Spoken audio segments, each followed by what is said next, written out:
ভালোবাসা মানে আমি তো জানতাম একে অপরের প্রতি বিশ্বাস রাখা, একে অপরের দুঃখ সুখের কথা শেয়ার করা, কোনো সমস্যা হলে দুজন মিলে সাবধান থাকা, দুজন মিলে সমাধান করা। কিন্তু এসবে তো এতটাও কষ্ট লাগেনি যতটা না তোমার মুখে শুনলাম আমার চরিত্র নিয়ে কথাটা। এতদিন এই ছিলে আমায়, আমি তো জানতাম না আজ এঙ্গেজমেন্ট। সেদিন বাবা মা আমাকে ছেলের বায়োডাটার ছবি দেয়াতে আমি হ্যাঁ বলেছিলাম, কিন্তু আমি তো জানতাম না তারা আমার কাছে কিছু না জেনেই এসব করে বসবে। হ্যাঁ, আমার দোষ ছিল, আমি তোমাকে কিছু বলিনি, খেয়াল ছিল না তো আমার। বিয়ে তোর হয়ে যায়নি, আমার সমস্যাটা তো সলভ করা যেতই। এসব ভাবতে ভাবতে কখন যে আমি ঘুমিয়ে পড়েছি টেরই পাইনি। এদিকে হাসান, কেন মেহা, কিসের জন্য এমনটা করলে? আমার ভালোবাসা কি কম হয়ে গেছিল তোমার জন্য? এতটাই খারাপ আমি? সবসময় আমি তোমাকে আগলে আগলে রাখার চেষ্টা করেছি, কিন্তু জানো কি, তুমি আমার কখনো ছিলে না তুমি আমার। খুব সকালে মেহার ঘুম ভাঙল। হাসান, এই দিন শুরু হওয়ার আগেই আমি বলছি, তুমি তোমার মেহাকে হারিয়ে ফেলেছো, হয়তো আর ফিরেও পাবে না। শুধু এইটুকুই বলবো, অনেক বড় একটা ভুল করেছো তুমি, খুব বড় একটা ভুল করেছো, যার ক্ষমা হয়তো কোনো দিনও করবো না তোমায়। হাসান ভাবছে, শীত কি বলেছি এসব ওকে? বিয়ে তো হয়নি, আর ও যদি ইচ্ছে করে ও এসব করে, তবুও তো ওকে আমি ছাড়বো না। কেন বললাম এসব? উফ, মাথাটা পুরো হ্যাং হয়ে গেছে। এদিকে নেহা প্লিজ এইভাবে মুখ গোমড়া করে রাখিস না। দেখো, আমার স্বাভাবিক হতে কমপক্ষে কতদিন লাগবে জানি না, তাই শুধু এসব বলিস না তো। মেহা আর বোন ভার্সিটি যাওয়ার সময় এসব কথাগুলো বলছিল। দেখ, একটা মিস আন্ডারস্ট্যান্ডিং এর জন্য এই রিলেশন শেষ করিস না প্লিজ। তুই তো জানিস সে হাসানের রাগ, আর ও হঠাৎ এসব কিছু শুনে নিজেকে কন্ট্রোলে রাখতে পারেনি। তুই কি ওর হয়ে সাফাই গেছিস? আজব, আমি সাফাই গাইতে যাব? তোরা তো দুইজন সামনাসামনি কথা বল, তারপর না হয় যা খুশি করিস। হুম। মেহা আর হাসান একসাথেই ঢুকলো। মেহা আর হাসানের দিকে না তাকিয়ে সোজা হাঁটা শুরু করলো। হাসান মেহাকে ডাকতে থাকলো। মন হাসানকে সব বলল যে আসলে কি হয়েছিল। হাসান নিজের প্রতি অপরাধবোধ ফিল করছিল। মেহাকেও আবার ডাকতে থাকলো ও। মেহা শুনেও চলে যাচ্ছিল। মেহা হাসানের কোনো কথা শুনছে না দেখে ও মেহার সামনে গিয়ে দাঁড়ালো। Meha, I am sorry, please forgive me. Meha, কিছু তো বলো। আমি ভুল করেছি, সরিও তো বললাম। আমি জানি আমি রাগের মাথায় অনেক কিছু বলেছি, এটাও জানি তুমি রেগে আছো আমার উপর, বাট তোমার এরকম রাগী লুকে আমার একটু ভালো লাগে না। সরি জান, আই এম রিয়েলি সরি। দেখুন, আমার ক্লাস তো সময় হয়ে যাচ্ছে, আমাকে যেতে দিন। মেহা প্লিজ, একদম ইগনোর করার চেষ্টা করবা না, এটা আমি একদমই পছন্দ করি না। আমি আপনাকে ইগনোর করলাম কই? আমার সত্যি খুব লেট হয়ে যাচ্ছে। ও এমন ভাব করছে যে হাসানকে মনে হয় চেনেই না। মেহা প্লিজ, আমাকে আর এইভাবে প্লিজ শাস্তি দিও না, তোমাকে এইভাবে সত্যি আমি মানতে পারছি না। দেখুন, আমি এখন অন্য কারোর হবু বউ হতে যাচ্ছি, আমার এইভাবে আপনার সাথে কথা বলাটা ঠিক হচ্ছে না। ও কথাগুলো বলার সময় মনে হচ্ছিল ওর গলা যেন কেউ চেপে ধরেছে। হাসানের রাগ তো মাথায় উঠে গেল। মেহা, তুমি তোমার লিমিট ক্রস করে ফেলছো। বললাম না আমি রাগে বলেছি। প্লিজ তুমি এই কথা আমাকে আর বলবা না যে তুমি অন্য কারো বউ হতে যাচ্ছ। তুমি আমার বউ, তুমি তো আমার, তুমি অন্যের কেন হবে? কিন্তু হাসান যদি জানতো যে মেহা আবার ওর কাছ থেকে দূরে চলে যাবে, হয়তো সেদিন আর যেতেই দিত না। এরপর হাসান আর মেহার কি হয়েছিল, কিসের জন্য দূরে গেল, তার সময় মতো না হয় জানা যাবে। ঠিক 2 বছর পর। আজ আকাশটার বুঝি খুব মন খারাপ। ও হয়তো আমারও মতো করে আজ পানি ছড়াবে, যেমনটা আমি ছড়াই। ভালোবাসাটা খুব কষ্টের হয়, তাই না? যদি তাকে পেয়েও না পাওয়া যায়। হাসান, তোমার চরিত্রহীনা কথাটাই আমার রাগ একসময় কমে গিয়েছিল ঠিকই, কিন্তু সমস্যাটা তো আর একটা জায়গায় হয়েছিল, যার ফলে সবার কাছ থেকে দূরে থাকতে হচ্ছে আমায়। কিন্তু হ্যাঁ, একদিন হলেও, একটুর জন্য হলেও তোমায় দেখে আসবো। হাসান, তোমায় বলেছিলাম না ভালোবাসা একজনের সাথেই হয়? আমি তো তোমায় ভালোবেসেছিলাম, তাহলে অন্য একজনকে আমার লাইফে কেন এন্টার করাবো? মেহা বারান্দায় দাঁড়িয়ে এসব ভাবছে আর কাঁদছে। মেহা এখন চিটাগাং চলে এসেছে। সেখানে পাবলিক ভার্সিটিতে অ্যাডমিট হয়েছে, প্লাস একটা স্কুল টিচারও। পরিস্থিতিটাই এমন ছিল যে ওকে বাধ্য হয়ে চলে আসতে হয়েছে। এদিকে হাসানকে দেখি কি অবস্থা ওর। হাসান সেখানকার লেকচারার ঠিকই, কিন্তু ও খুব চুপচাপ শান্ত হয়ে গেছে। সহজে কারোর সাথে কথা বলে না। ভার্সিটিতে আসে, ক্লাস নেয়, তারপর চলে যায়। দিনের মধ্যে কয়টা যে প্রপোজ পায় হাসান তার হিসেব নেই। হাসানের মা চেষ্টা করছে হাসানের বিয়ে দেওয়ার, কিন্তু কে শুনে কার কথা? হাসানের এক কথা, যাকে বিয়ে করব বলে ঠিক করে রেখেছি তাকেই করব। যদি সে বিবাহিত হয়ে থাকে তবুও করব, কিন্তু তাকেই করব। আর তা না হলে আজীবন এমনই থাকবো। দিন দিন হাসান মনে হয় পাগলা হইয়া যাইতেছে। মিহার জন্য বেচারার এই অবস্থা। বিকেলে মিহার বাসায় কলিং বিল বাজাচ্ছে, কে যেন এসেছে। মিহা বিরক্ত হয়ে বলল, উফ, আরে আসতে খুলছি তো। খুলে দেখলো ওর স্কুলের স্টুডেন্টস গুলো এসেছে।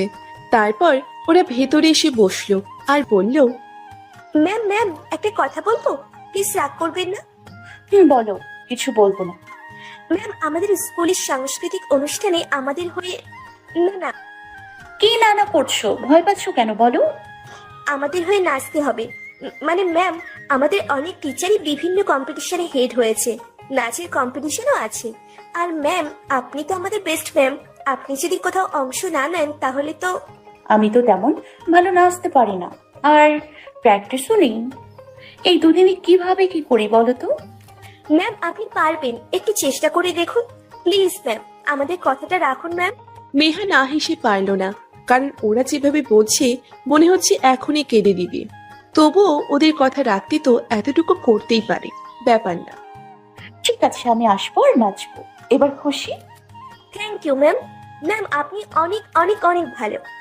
তারপর ওরা সবাই চলে গেল। মনে মনে মেহা ভাবছে, নাচের প্র্যাকটিসটার সাথে সাথে যদি গানেরটাও করি বন্ধ হবে না। গানও তো অনেকদিন হলো গাই না। এদিকে দেখুন, প্রিন্সিপাল স্যার, আমার পক্ষে সম্ভব না, আমার সময় নেই। না স্যার, কি করছেন কি? আমি যাব স্যার, আপনি একদম চিন্তা করবেন না। তারপর হাসান সমস্ত কাজ শেষ করে বাসায় চলে আসলো। মা, তোমাকে আগেই বলে দিই, 2-3 দিনের জন্য বাইরে যেতে হবে। কই যাবি? আর তোকে এখন কোথাও একা ছাড়তে ভরসা পাই না, কখন যে কি করে বসিস। আরে চিন্তা করো কেন এত? কিচ্ছু হবে না। আর রাজশাহী তো বেশি দূরও না। ঠিক আছে, তাহলে তুই গোছগাছ করে নে। ওকে। হাসান এখনো ঠিকভাবে জানে না ওকে কোথায় যেতে হবে। রাতে হাসানকে প্রিন্সিপাল ফোন দিয়ে অ্যাড্রেস দিয়ে দিল। পরশুদিন হাসানকে যেতে হবে। আসলে সেখানে প্রিন্সিপালের যাওয়ার কথা ছিল, উনি একটু অসুস্থ, তাই হাসানকে পাঠাচ্ছে। এদিকে মেহা পাজি পোলাপানের নাচ শিখতে গিয়ে আমার পা শেষ হয়ে গেল গো। এমন নাচি নাচতেছে, পায়ে মোচড় খেয়ে এখন কাঁদতেছে। একটু রেস্ট নিই, তারপর রাতে আবার প্র্যাকটিস করব। এখন আমার সম্ভব না। হাসান আর মেহা এখনো জানে না কি তাদের জন্য অপেক্ষা করছে। একদিন পর হাসানের সেই জায়গায় যাওয়ার সময় হলো। বাবা ঠিক মতো যাস, আর সেখানে গিয়ে ফোন করে দিস কেমন? চিন্তা করো না মা, তুমি নিজের খেয়াল রাখো। গেলাম। মা একটা কপালে চুমু দিয়ে দিল। সকালে ট্রেনের টিকিট কেটেছিলাম, 10টায় ট্রেন ছাড়বে। ট্রেনে উঠে কানে হেডফোন দিয়ে গান শুনতে লাগলো হাসান। মনে মনে বলছে, যখন একা থাকি তখন আমি গান শুনি, আর না হয় বই পড়ি। বই নিয়ে আসিনি, তাই গানই শুনছি। আবার ভয়ে আবার খুব বেশি এক্সাইটেড হচ্ছি। সেই জায়গার লোকজন কিভাবে গ্রহণ করবে আমায়, কি হবে সেখানে। যাক, যা হবার হবে, এত টেনশন নিয়ে কি হবে। এদিকে মেহাও ব্যস্ত হয়ে পড়েছে। স্কুলের কোথায় কি সাজাতে হবে, কিভাবে কি দিতে হবে, সব দায়িত্ব পড়েছে মেহার ঘাড়ে। মেহা মনে মনে বলছে, আমার চয়েস নাকি খুব ভালো। কি আর করার, সবকিছুই আমি ম্যানেজ করলাম। আর শুনেছি শহর থেকে নাকি ইউনিভার্সিটির প্রিন্সিপাল আসার কথা অতিথি হিসেবে। সেই অনুযায়ী কোথাও ত্রুটি থাকবে না ইনশাল্লাহ। দেখতে দেখতে প্রায় বিকেল হয়ে এলো। মোটামুটি সবকিছুই ঠিক হয়ে গেছে। এখন কাল কি হয় সেটার অপেক্ষায় আছে মেহা। কতদিন পর আবার আমি নাচবো, ভাবতেই লজ্জা লাগছে। এতদিন পর এতগুলো মানুষের সামনে বেশি এক্সাইটেড হয়ে আছি তো, তাই মাথায় অনেক চিন্তা ভাবনা ঘুরছে। যাই হোক, বাসায় যাই, তারপর তো প্র্যাকটিসও করতে হবে। তারপর ঝিমাতে ঝিমাতে বাসায় চলে গেল। মেহা রাতে নাচের প্র্যাকটিস ভালোভাবে কমপ্লিট করে ফেললো। সকাল 10টার দিকে হাসান সেখানে পৌঁছালো। সকালে হাসানকে সেখানের স্কুলের প্রিন্সিপাল আরো কয়েকজন সাথী ওকে নিতে এসেছে। কুশল বিনিময় করে ওরা স্কুলে নিয়ে গেল হাসানকে। অনুষ্ঠান শুরু হতে আর কয়েক ঘন্টার মতো বাকি, তাই এতক্ষণ অভ্র বিশ্রাম নিতে চাইলো। বিশ্রাম নেওয়ার জন্য ওকে একটা গেস্ট রুম দেওয়া হলো। গা এলিয়ে দিতেই ঘুমিয়ে পড়ল হাসান। সারা রাত ট্রেনে ছিল, ঠিকমতো ঘুমাতে পারিনি। এদিকে মেহা সকালে ওঠে। ওমা, প্রায় 9টা বেজে গেছে। উফ, এই অভ্যাসটা মনে হয় আমার কখনো বদলাবে না। লেট হবে যত তাড়াতাড়ি করি। আবার ফোন দিল কে? হ্যালো। ওপাশ থেকে স্যার বলল তাড়াতাড়ি চলে আসতে। জি স্যার, আসছি আর 10 মিনিটের মধ্যে। উফ, আজ আমার আর সাজুগুজু করা লাগবে না। না, যা সেজেছি তাতেই সবাই ভাবে, এই জন্যই লেট হয়েছে আমার। নীল শাড়ি, দুহাতে অল্প করে নীল চড়ি, ছোট্ট একটা নীল টিপ, গাঢ় করে কাজল দেওয়া চোখে, ঠোঁটে হালকা গোলাপি লিপস্টিক, আর চুল তো ছাড়াই কোমর ছাড়িয়ে রয়েছে চুল। আজ সবাই হয়তো ভাববে আকাশের নীল পরি নেমে এসেছে। এভাবে সবাই তাকিয়ে আছে কেন? ওই, আমার পিছে তো কেউ নেই। কি এমন দেখছে? ওয়াও ম্যাম, আকাশের পরিও আপনাকে দেখে লজ্জা পাবে। এত কিউট লাগছে ম্যাম, জাস্ট ওয়াও। এভাবে অনেকে অনেক কিছু বলছে, আবার অনেকে ছবিও তুলছে। একটু পর প্রিন্সিপাল এসে বলল, আর 1 ঘন্টা পর অনুষ্ঠান শুরু হবে। শুধু শুধু তাড়াহুড়ো করে আসার কোনো মানে হয়? হঠাৎ সবাই মেহাকে একটা রুমে নিয়ে গেল। আরে আরে, তোমরা কোথায় নিয়ে যাচ্ছ? এই তোমরা যাও তো, মেহা ম্যাডামের সাথে কথা আছে আমার। তারপর ওরা চলে গেল। আসলে ওরা মেহার গান শুনতে নিয়ে এসেছিল। আর এদিকে নিপা ম্যাম মেহাকে নিয়ে গেল। ম্যাম চলুনি না। গিয়ে মেহাকে এক রুমের সামনে দাঁড় করালো। নিপা ম্যাম, আপনি আমাকে কই নিয়ে আসলেন? আরে শোন, আমাদের যে অতিথিটা যে এসেছে, সে যে এত হ্যান্ডসাম, কি আর বলবো। আমি তো ফিদা হয়ে গেছি পুরো। তুমিও দেখো, এখন সে ঘুমিয়ে আছে। দেখুন, সে দেখতে যেমনই হোক, কারোর রুমে উকি ঝুঁকি দিয়ে দেখা ঠিক না কিন্তু। উফ, যাও তো, আমি আছি। শুধু এক ঝলক দেখে আসো, ওইখানেই টাসকে খেয়ে থাকবে। আমার ভুলই হয়েছে সবার সাথে মিশে। ম্যামটার স্বভাব এমন, একটু কিউট ছেলে দেখলেই না। না পারছি বলতে আর না পারছি সহ্য করতে। এসব ভাবতে ভাবতে হঠাৎ নিপা ওকে রুমে ধাক্কা দিয়ে ঢুকিয়ে দিল। ও তো সেই পরিমাণ ভয় পাচ্ছে এভাবে ধাক্কা দেওয়ায়। মেহা থ মেরে দাঁড়িয়ে আছে সেখানে। ওর সাথে যে ওর এভাবে দেখা হবে হয়তো ও সেটা ভাবেনি। যাই হোক, ঠিক ওই মোমেন্টে হাসানের ফোন বেজে ওঠে। আর এই শব্দে মেহা টের পায় ও কোথায় দাঁড়িয়ে আছে। হাসান যদি জানে ও এইখানেই আছে, এবার ওকে নির্ঘাত খুন করবে। তাই আর 1 মিনিট না দাঁড়িয়েই ঘুরে যেই দৌড় দিতে যাবে, শাড়ির পাড়ে পা লেগে মেহা পড়ে যায়। আর হাসানও জেগে যায়। হাসান তাড়াতাড়ি করে উঠে বসলো। জি, কোনো দরকার ছিল কি? অনুষ্ঠান কি শুরু হয়ে গেছে? আসলে খুব টায়ার্ড ছিলাম তো, তাই আর কি ঘুমিয়েছিলাম। হাসানের কথাগুলো শুনে মেহার মনে একরকম দমকা বাতাস যেন বয়ে গেল। কত বছর পর ওর ভয়েস এ শুনতে পেল। আর ঘুমকণ্ঠের ভয়েস যেন ওর মনে আরো বেশি উথাল পাতাল শুরু করে দিয়েছে। Excuse me. হাসানের কথায় মেহার হুঁশ আসে, কিন্তু ও যে উঠতে পারছে না। পায়ে আবার মুচকে গিয়েছে। এখন কি করবে বুঝতে পারছে না। কাউকে যে ডাকবে তাও পারছে না হাসান। যদি ওর ভয়েস শুনে ওকে চিনে ফেলে। হঠাৎ পেছনে দাঁড়িয়ে হাসান বলল, have you any problem? You can tell me. ওর ভয়েস শুনে মেহা ভয় কেঁপে উঠল। আল্লাহ প্লিজ, আজকের মতো বাঁচিয়ে দাও, না হলে আজও আমায় তোমার কাছে পাঠিয়ে দেবে। বাইরে নিপা ম্যাম ভাবছে, মেয়েটা কি আসলে টাসকে খেয়ে পড়ে রইলো নাকি? যাই দেখে আসি। নিপা গিয়ে দেখলো মেহা মাটিতে বসে রয়েছে। আরে মেহা ম্যাম, কি হয়েছে? এভাবে বসে আছেন কেন? আরে মুসিবত, তোরে আমার নাম ধইরা ডাক দিতে বসছি নাকি? ফাজিল মাইয়া। মেহা নামটা শুনতেই হাসানের বুকটা যেন মোচড় দিয়ে উঠল। আমার মেহা, আমার মেহাকে আমি পেয়েছি না, শিওর হয়ে তো বলতেই পারছি না ও মেহা কি না। মেহা ম্যাম, আপনি ঠিক আছেন? কি হয়েছে আপনার পায়ে? আপনার তো আজ ডান্স কম্পিটিশনও আছে। ইচ্ছে করছে এই নিপার বাচ্চার এখন ছিল কুটি কুটি করতে। বেশি কথা বলতে ওকে কে বলছে? আজকেও আমারই উপরে পাঠাইয়া ছাড়বো। আচ্ছা দেখি, আমি দেখছি উনার পায়ে কি হয়েছে। মেহার চুল পাশে এসে পড়ায় হাসান এখনো ওকে দেখতে পাচ্ছে না। হাসানের কথা শুনে মেহা চমকে উঠে বলল, না না, থ্যাঙ্কস লাগবে না। নিপা ম্যাম প্লিজ আমাকে নিয়ে চলুন, দেখি কি ব্যবস্থা করা যায়। উনি আমাদের অতিথি, ওনাকে রেস্টে থাকতে দিন। ভয়েসটাও চেনা মনে হচ্ছে। হাসানের আর বুঝতে বাকি রইল না উনি মেহা। মেহা ম্যাম, আপনি এখানেই থাকুন, আমি এখনই আসছি। বলেই বাইরে চলে গেল। আরে আমাকে তো। বলতেই মেহা ঢোক গিলতে লাগলো। আর ঘাম তো ছুটছেই। আজ যে ওর কি হবে স্বয়ং আল্লাহ ছাড়া কেউ বলতে পারবে না। হাসান হঠাৎ বাঁচা কোলা করে কোলে তুলে নেয়। ও মা, উনি এটা কি করলেন? কোলে কেন নিলেন? ওনার দিকে তো তাকানোর সাহস পাচ্ছি না। ইস, কেমন গুলুমুলো বাচ্চাদের মতো লাগছে, একবারে যেন নীল পরি। কিন্তু আমাকে রেখে দূরে থাকতে পারলো কিভাবে? এবার মজা বুঝবে তুমি মিস মেহা। তারপর ওকে কোল থেকে নামিয়ে খাটে বসিয়ে দিল হাসান। এখনো হাসানের দিকে তাকানোর সাহস হয়তো ও পাচ্ছে না মেহা। পায়ে হাত দিতে মেহা চিল্লিয়ে উঠল। খুব ব্যথা করছে, অনেক ব্যথা লাগছে আমার। মেহার তো ব্যথা পাওয়ার ভয়ে কান্না করে দেওয়ার মতো অবস্থা। আরে কিছু হবে না তো, দাও। হাসান বুঝতে পারল এই মেয়ের পা এভাবে ঠিক করা যাবে না। হাসান হঠাৎ করে মেহার পা ধরে জোরে এক মোচড় দিল। আর মেহা চিৎকার করতে যাবে তখনই হাসানের চুলের মুঠি ধরে ওর ঠোঁটের সাথে ঠোঁট মিলিয়ে দিল। মেহা আর চিৎকার করতেও পারল না। ইস, ছাড়ছে না কেন? আমার ঠোঁটকে উনি কি পাইছে? যতবার ছাড়ানোর চেষ্টা করছি ততবারই আরো জোরে ধরে রাখছে আমায়। অনেকক্ষণ পর ছাড়লো উনি আমার দিকে। এভাবে শয়তানি হাসি দিয়ে হাসছেন কেন? আর কি করবেন উনি? দরজাটা লক করে আসলো। হাসান বলল, আজ মেহাকে উত্তর দিতে হবে সবকিছুর। কেন আমাকে ছেড়ে এভাবে ও এত দূর এসে রয়েছে?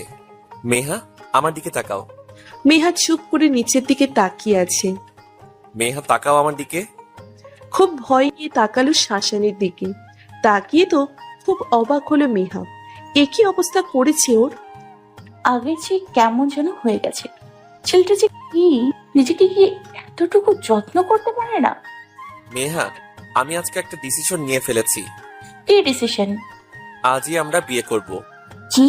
না না, অসম্ভব। আমাকে ছাড়া তুমি থাকতে পারলা? 2টা বছর ধরে সেটা সম্ভব ছিল, আর বিয়ে করার কথা শুনেই সেটা অসম্ভব। দেখুন, আমি পরিস্থিতির শিকারে এখানে এসেছি, আমি শখ করে এখানে আসিনি। তুমি পরিস্থিতির শিকারে আসো আর শখ করে আসো, আমি তোমাকে হারানোর রিস্ক নিব না। আমি আপনাকে বিয়ে করব না, আপনি অন্য মেয়েকে বিয়ে করে নিন। জোরে একটা পড়ল চর। গালে হাত দিয়ে মেহা বলল, মারলেন কেন? বেশ করেছি, মেরেছি। অন্য মেয়ের কথা আসলো কেন এখানে? প্রায় 10 বছর হতে চললো আমি আপনার জন্য ওয়েট করছি, আর এখন আরেকজনকে বিয়ে করব? না, আমাকে তাড়াতাড়ি অনুষ্ঠানটা শেষ করে পালিয়ে যেতে হবে, না হলে যদি সত্যি বিয়ে করে ফেলে তখন? আয় হায়, এত রিস্ক আমি নিতে পারবো না। আল্লাহ, আমি 2 দিকে পা দিয়ে চলতে পারবো না। এই যে কই হারিয়ে গেলেন? না আছি, এখন ছাড়েন তো, কেউ এসে পড়বে। না, আজ আর তোমায় আমি ছাড়ছি না সোনা। আচ্ছা, একটা কথা বলুন, আপনার কি একটু রাগ হচ্ছে না? আমি যে এতদিন এখানে ছিলাম আপনাকে ছেড়ে, আমি তো ভেবেছিলাম আজ আপনি আমাকে উপরে পাঠিয়ে দেবেন। না, তোমাকে পেয়েছি এখন আর কিছু তো বলবো না। বাসরাতে সুদে আসলে সব শোধ নিয়ে নিব, ডোন্ট ওয়ারি। ও, তাহলে এই ব্যাপার। উফ, এখন ছাড়েন তো ছাড়েন, আমাকে যেতে হবে, 1 ঘন্টা প্রায় হয়ে এলো। এত তারা কিসের? অনেকদিন হলো তোমার চুলের ঘ্রাণটা পাই না, আজ একটু মন ভরে নিতে দাও প্লিজ। হাসান কথাগুলো মেহার কোমর জড়িয়ে ধরে ওর খুব কাছে নিয়ে এসে বলছিল, এই না, আজ না প্লিজ, আমার শুশুই লাগছে, প্লিজ প্লিজ প্লিজ ছাড়েন। হাসান কি আর ছাড়ে ওকে? ঘ্রাণ তো নিচ্ছেই, আবার ঘাড়ের আশেপাশে কেসও করছে, যার জন্য মেহা সুরসুরে পেয়ে হাসছে। আর মাত্র 10 মিনিট বাকি আছে, তাই মেহাকে ছেড়ে দিল হাসান। যদিও ছাড়তে খুব খারাপ লাগছিল। মেহা বলল, এতক্ষণে আপনার রোমান্স শেষ হলো তাহলে? না, এখনো ছাড়তাম না যদি অনুষ্ঠানটা না হতো। যাই হোক, আমার সাথে দেখা না করে যাবে না, আমার চোখে চোখে থাকবে, ওকে? থাকবো, অসম্ভব হাসান তোমার সাথে থাকা, কারণ আমার পরিবার, সরি পরিবার বললে ভুল হবে, আমার বাবা আমার অন্য ছেলের সাথে বিয়ে ঠিক করে রেখেছে। কিন্তু আজ যদি আমি এখানে না আসতাম তাহলে এতদিনে হয়তো বিয়েটা হয়ে যেত। আমি এখানে বলে বিয়েটা আটকে রেখেছে, জানি না আটকে রাখতে পারবো কিনা হাসান। শুধু এতটুকুই জানি, তোমার চেয়ে বেশি আমাকে কেউ ভালোবাসতে পারবে না, কেউ না। আমার মতো আর অভাগী কে আছে যে ভালোবাসার মানুষকে পেয়েও পাবে না? মনে মনে বলছিল কথাগুলো, আর মেহার চোখ পানিতে ভরে গেছে। এমন সময় হাসান বলল, মেহা, কাঁদছো কেন? কি হয়েছে? বলো না কি হয়েছে। না, কিছু না। বলেই দৌড়ে চলে গেল। না হলে অনেক কিছু জিজ্ঞেস করতো ও। মেহা মনে মনে বলল, কি করব হাসান, বলো। তোমায় যে বলবো তা তো ভুলেও বলা যাবে না। না না না, না হলে তুমি যে ওই ছেলেটার কি করবে আর কি কি অঘটন ঘটাবে সেটা আমি বুঝেছি।